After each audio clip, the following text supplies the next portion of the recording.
Faqala radhiyallahu an, kemarin kita membahas tentang arkanul wudu atau furudul wudu. Sudah jelas arkanul wudu atau furudul wudu, fardu wudu ada 6. Ya. Yang pertama adalah niat waktunya, kapan waktunya berniat ketika awal daripada ibadah, dan letaknya niat di hati. Dengan niat di dalam hati, nawaitul wudu'a fardhu lillahi ta'ala, atau nawaitul wudu'a lis-shalah juga sah, atau nawaitul wudu'a li raf'il hadasil asghar fardhu lillahi ta'ala. Banyak artinya, yang penting kita niat berwudu fardu. Kemudian adapun talaffuz mengucapkan niat tersebut adalah sunnah untuk mempermudah memasang niat di dalam, dan kedua adalah rukunnya wudu ialah membasuh wajah sebanyak 1 kali wajib, 3 kali sunnah. Dan yang ketiga membasuh daripada kedua tangan. Dan yang keempat mengusap daripada sebagian kepala. Dan yang kelima mencuci kaki sampai mata kaki. Dan yang keenam hendaknya tertib berwudu dari muka, tangan, kemudian mengusap sebagian kepala, kaki, harus tertib lah. Kalau tidak tertib tidak sah. Kalau dia meninggalkan ketertiban tadi, maka dia berdosa. Jadi harus tertib. 1, di dalam wudu yang hilang daripada kewajiban tertib ialah ketika orang menyelam ke dalam air dengan niat berwudu, dengan kadar sekiranya dia lama menyelam tersebut, mungkin dia berwudu 2 menit dia menyelam, maka sudah termasuk daripada sah wudunya. Kemudian setelah daripada arkan atau furudul wudu, rukun, ya, rukun itu ialah bagian daripada bangunan, bagian daripada sesuatu yang ada di bangunan, yang mana kalau bagian tersebut tidak ada, maka bangunan tersebut tidak kokoh, tidak kuat. Jadi maka kita umpamakan rukun itu laksana tiang di satu bangunan, di sebuah bangunan, ya. Dan kemudian kita membahas tentang masalah sunnah wudu. Disebutkan sunanul wudu'i kasiratun. Sunnahnya wudu itu sangat banyak. Wa aslaha ba'duhum ila sab'ina. Dan di antaranya ulama mengatakan daripada sunnah wudu itu ada 70 sunnah. Ada yang mana sunnah tersebut, sunnah berwudu, sunnah allati qabla ghuslil wajhi. Sunnah kita berwudu sebelum membasuh wajah. Jadi apa saja kesunnahan kita dianjurkan, ya, disunnahkan ketika kita sebelum membasuh wajah. Yang pertama ialah talaffuz, ya, mengucapkan niat dengan mulut. Nawaitul wudu'a lis-shalah, atau nawaitul wudu'a li fardhis shalah, atau nawaitul wudu'a li raf'il hadasil asghar fardhu lillahi ta'ala, ya. Yaitu talaffuz supaya memudahkan niat kita di hati, sunnah. Kemudian disunnahkan juga ketika kita ingin berwudu mencuci tangan kita dengan membaca bismillah. Dan ta'awud disunnahkan juga membaca auzubillah, bismillah. Dan yang sempurnanya bagaimana? ketika kita membasuh tangan, bacalah ta'awud, a'udzubillah, kemudian bacalah bismillah, dan yang sempurnanya bacaannya a'udzubillahi minasyaitonirrajim, bismillahirrahmanirrahim, Rabbi a'udzubika min hamazati syayatin wa a'udzubika rabbi ayyahdurun. Ini yang sempurnanya ya. Kemudian dan juga ada lagi sunnah sebelum wudu ialah bersiwak ya. Siwak seperti ini ya, panjangnya siwak itu ukurannya sekitar 1 jengkal. Inilah, terlalu pendek juga jangan, terlalu panjang bisa mengganggu orang dikit. Bagaimana cara bersiwak? Disunnahkan sebelum kita memakai siwak, kita membasahi daripada siwak tersebut dengan air. Disunnahkan cara memakai siwak seperti ini, ya. Meletakkan ya 3 jari di tengah dan di atas, dan 2 jari kelingking dan jempol itu di bawah. Caranya seperti ini, ya. Dengan 3 kali seperti angka 8.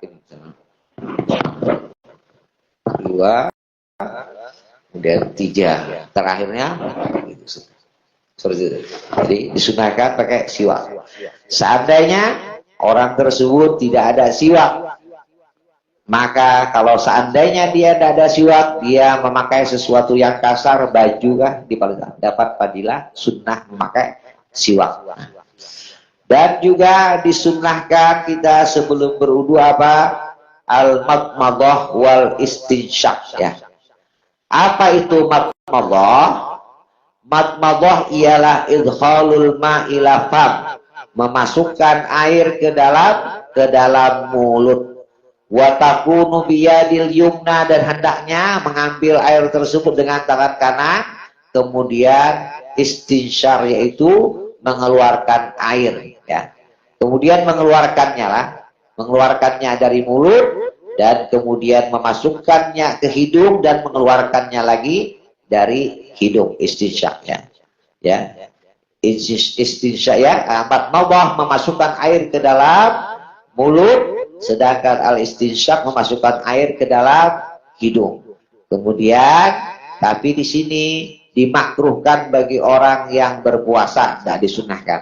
Tapi bagi orang yang tidak berpuasa itu disunnahkan, menghilangkan bebauan yang ada di mulut. Tujuannya agar orang yang di samping kita tidak terganggu dengan kita apa saja yang sekiranya, misalkan sekiranya dengan adanya kita ya, apa saja yang sekira mengganggu kehusuan saudara kita lagi sholat, maka itu dimakruhkan. Memakai baju misalnya bertulisan macam-macam, tulisan kayak jogger itu kan, sehingga ketika orang sholat otomatis terbaca, itu makruh. Kalau bisa tinggalkan yang tidak pakai coretan. Dan juga sunnah berwudu diantaranya ayyabda bil wajhi minal a'la. Ketika dia nah di sini sunanul latifi asna'i ghuslil wajhi, sunnah ketika kita membasuh wajah kita. Apa saja disunnahkan? Bagaimana cara yang disunnahkan? Cara yang disunnahkan ialah ayyabda bil wajhi minal a'la, hendaknya dia membasuh daripada wajahnya dari atas. Jadi tidak boleh berwudu airnya ke bawah, dari atas turun ke bawah. Kemudian ta'ahudul maki, yaitu menggosok daripada torful ain, yang mana torful ain alladhi yalil anaf. Sini. Nah, kita berwudu lewat jari kita. Atau yaitu apalagi tahudul lahab, yaitu torful ain sini. Jangan jadi kucing benar, boleh lah. Kemudian apalagi mashul uzunen, ya, mengusap daripada kepala. Maksudnya telinga. Karena apa? Ada ulama mengatakan telinga ini adalah wajah juga. Maka hendaknya kita ketika membasuh wajah dan juga ulama yang mengatakan kuping itu adalah daripada wajah. Jadi harus kita ikutkan kuping. Kemudian apalagi wa italatil ghurrah. Wa italatul ghurrah wa hiya ghaslu ma zada ala haddil wajah min jami jawanibihi. Melebihkan basuhan daripada wajah itu namanya italatul ghurrah. Melebihkan, misalnya jangan batasnya di sini aja apik, labihkan ke sini, labihkan ke apa? Ke kuping dan ke bawah. Kemudian dan juga apalagi ad-dalak. Dalak apa? Imrarul yad alal udwi. Jalankan tangan di atas anggota kita. Jadi bukan sekedar disiram gitu aja, harus dijalankan. Kemudian apalagi tahlilul lihyah al-kassati, dan juga apa? Menahlil, ya, menyela-nyelai bagi orang yang jenggotnya tebal.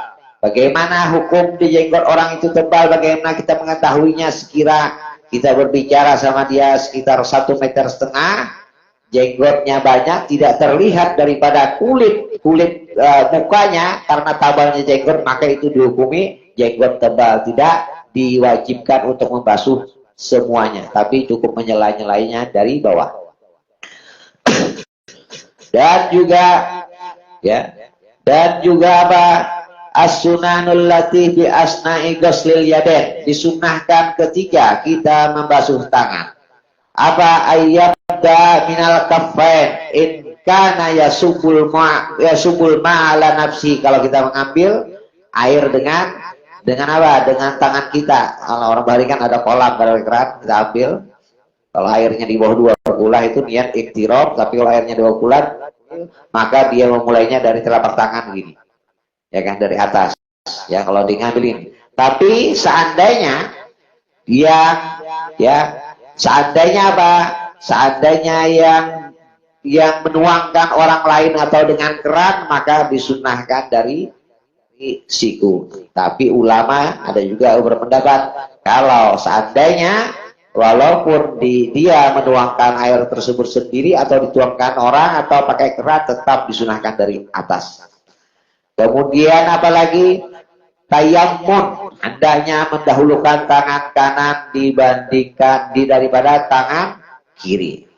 Kemudian dalak apa? Dalak imrarul yad alal udwi, menjalankan tangan di anggota tangan kita yang kita udui. Kemudian at-tahlil, ya, tahlilul asabi, ya, bagaimana menyela-nyelai tangan kita ketika kita berudu, yaitu bagaimana bi'an kaffaihi wal abdal bitashbik wa huwa wad'u ahaduhuma 'alal ukhra. Basuh tangan, andakan tangan ini di atas gini, kemudian tangan kanan di atas kiri, gitu. Namanya tasbih lah. Kemudian dan juga apa? Tahrikul hatib alladhi yasilul ma'u tahtahu, menggerakkan cincin yang dia pakai, yang mana dia tahu bahwasanya air akan masuk ke dalam cincin itu. Tapi bagi orang yang khawatir, tidak yakin air masuk, maka wajib dia membuka cincinnya, wajib dia memutar cincinnya. Kemudian dan juga apa? Wal mualah, ya. Mualah apa? Yaitu maksudnya apa? Setelah membasuh muka langsung membasuh tangan. Jangan sampai banyu yang di muka kering, hanya basuh tangan lah. Kemudian taslis, 3 kalikan. Kemudian ar-rabi, ya.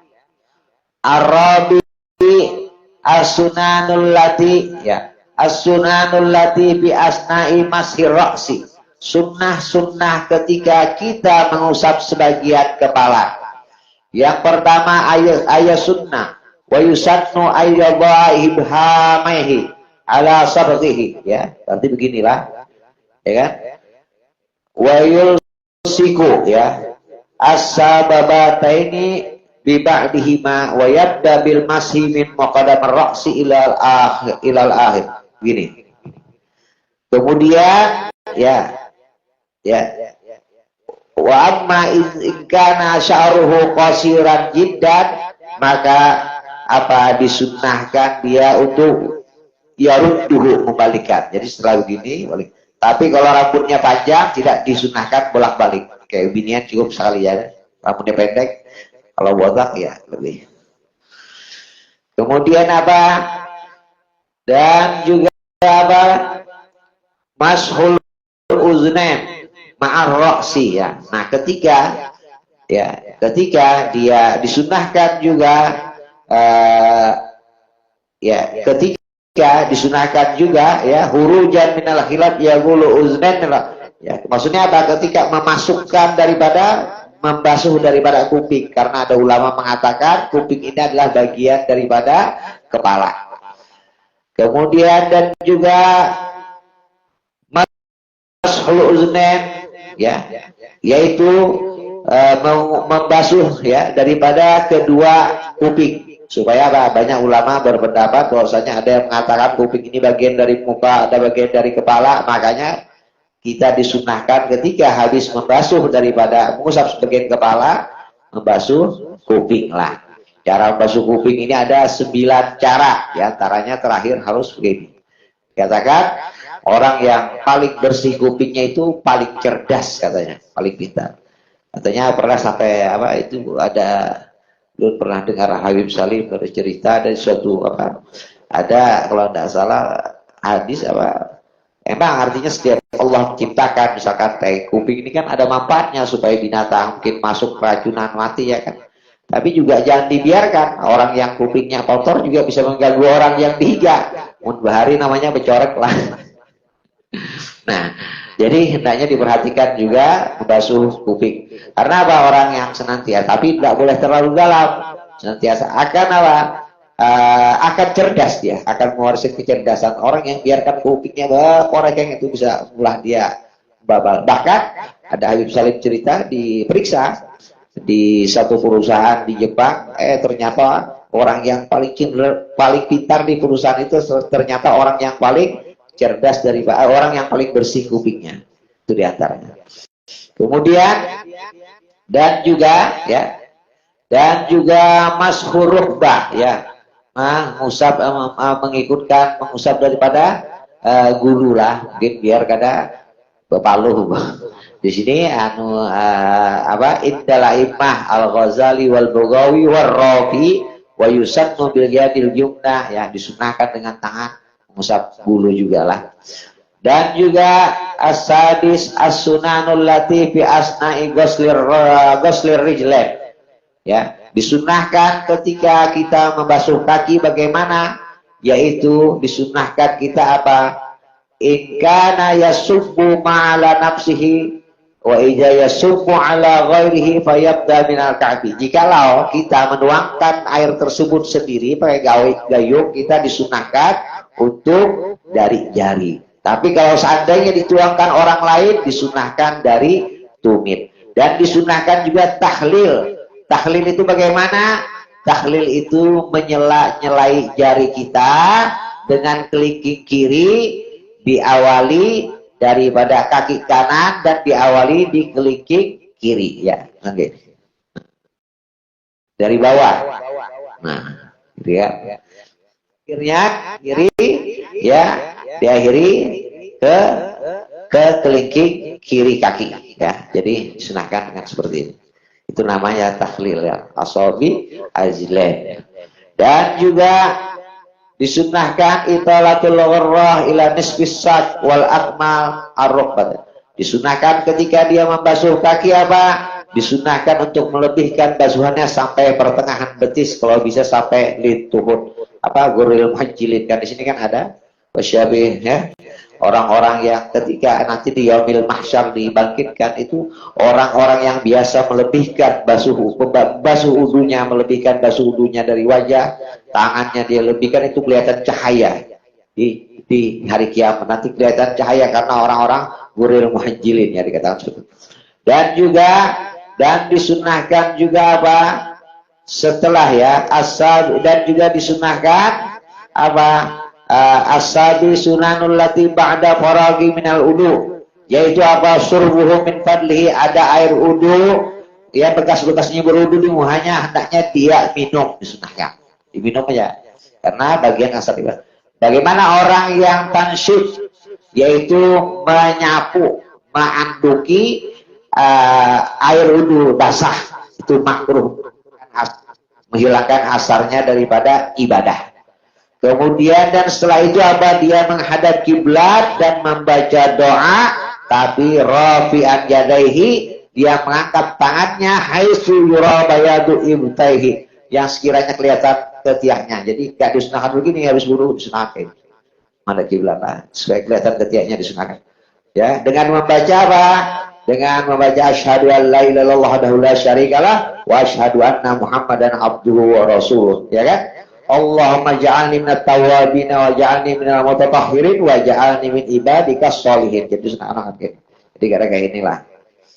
Nah, kemudian dan juga disunahkan pada umumnya, ya sunnah umumnya wudu ialah istiqbalul kiblah dalam keadaan duduk. Kemudian apa? Dan juga jangan berlebihan memakai air, dan juga meninggalkan berbicara di dalam berwudu. Kemudian hendaknya kalau dia menggayung sendiri, maka hendaknya dia meletakkan embernya di bagian sebelah kanan, dan juga hendaknya dia jangan apa? Jangan sampai menamparkan air wudu ke mukanya, dan jangan sampai dia berwudu itu sekiranya mengulah perancingan mengganggu orang. Itu di antara sunnah-sunnah wudu. Kemudian dan juga disunnahkan apa? Kita meninggalkan tarkul isti'anah bisubbi illa li uzrin, meninggalkan minta tolong sama orang, minta tuangkan untuk berwudu kecuali yang wudu, ya. Juga tarkuz ziyadati ala asah, dan juga meninggalkan membasuh berwudu sampai lebih daripada 3 kali, ya. Kemudian apa? Istishabun niyah ila akhiril wudu, dan disunahkan apa? Selalu menghadirkan niat sampai akhirnya daripada akhir wudu. Itu diantaranya. Dan yustahabbul wudu'u, disunahkan berwudu li iradatin naum, ketika dia mau tidur. Wal qiraatil Quran, ketika dia ingin membaca Quran. Kalau ingin mencapai memegang, wajib dia berwudu. Wal huduril majlis, dan juga hendak hadir majlis, dia disunahkan berwudu. Kemudian ketika hadir daripada majlis zikir atau ziarah kubur atau dan juga tajdidul wudu juga sunnah. Kita sudah berwudu, ia mengulang sunnah lah, sunnah. Kemudian bagaimana kalau kita ini beragu di dalam masalah wudu? Dana alal asal. Misalnya gini, aku tadi wudu, ya kan? Misalnya gini, supaya aku adalah, ya kan? Artinya asalnya kan kita berwudu, ragu kita nih berwudu kah, adakah batal kah, adakah dana, ikuti daripada apa kita yakin aja berwudu. Tapi kalau seandainya kita dulunya kada berwudu, adakah, maka ambillah kada wudu, kita kada bau. Itu di antaranya lah, ya. Yang selalu, ya, orang yang selalu senantiasa menjaga wudu itu termasuk daripada amalan-amalan sugih, itu diantaranya lah, amalan sugih. Kalau di Hadramaut umum masih kawa, kadang-kadang kita lah mungkin karena makannya kurang lah, apa juga dijaga, itu kadang-kadang kita kalau wudu asar itu pasti sudah sampai isya lah. Mungkin kalau zuhur itu kan masih biasa, kebiasaan umum kita wudu asar itu sampai isya itu sudah umum. Nah, itu di antaranya. Yang repot ini apa? Wudu maghrib sampai subuh. Itu ulama-ulama banyak seperti itu. Nah, karena apa? Karena makanannya juga sedikit. Kalau kita kan macam-macam, lalu hendak heran sama antum macam. Itu di antaranya. Ya lah. Ya, kalau di Hadramaut kan makan malamnya dijaga, satu nasi pagi buat 6. Ya, kada boleh, takutnya khawatirnya apa, makannya kencang. Dia sudah makannya kencang, lalu guring bawaannya, itu diantaranya. Ya, setengah hari roh dibanyakin. Tapi asar itu, asar bangun dimati orang listrik aja sudah kayak anak ayam maluaran. Itu di antaranya. Kemudian syarat-syaratnya orang berudu. Syarat-syaratnya berudu ada 15. Yang pertama Islam. Orang yang tidak Islam dia berudu maka anggaplah itu betampungas. Dan syaratnya orang berudu adalah tamyiz. Ini fungsi tamyiz. Sah udunya orang yang tamyiz. Apa itu tamyiz? Tamyiz ialah orang yang bisa makan sendiri, minum sendiri, dan istinja sendiri, itu tamyiz. Kemudian dan juga an-naqau anil haidi wan nibas, orang yang berudu tidak boleh dia dalam keadaan haid dan nibas. Dia berudu dalam keadaan haid dan nibas, haram udunya. Kemudian dan yang keempat an-naqau amma yanausul ma'ilal basyarati, dan juga apa? Dan juga apa? Bersih daripada sesuatu yang bisa menghalangi sampainya air ke kulitnya dia. Apa saja? Apa saja yang bisa menghalangi, seperti cat. Cat menghalangi orang, misalnya catnya menghalangi masuknya air, maka harus dia wajib menghilangkan. Bagaimana tukang bengkel ya tukang cat? Itu kada apa-apa, yang uzur, yang sedikit itu kada orang kita, kada boleh. Tapi kalau idahnya kayak ini aja, sesuatu yang bisa dihilangi dengan air, maka yakin air masuk ke dalamnya, gitu aja. Ya kan? Tapi yang ada airnya, pacar bang, ya pacar itu kan kerda airnya, ya warnanya tapi airnya kereda. Tato bang, tato kalau sudah dia bertato, ya ada usah dibuangi, ditambahi, jangan. Nah kada bertato, nak bertato, jangan juga, kada boleh, haram. Lah itu diantaranya. Kemudian apa? Dan juga hendaknya apa lagi? Dan juga hendak alla yakuna 'alal uddi ma yughayyirul ma.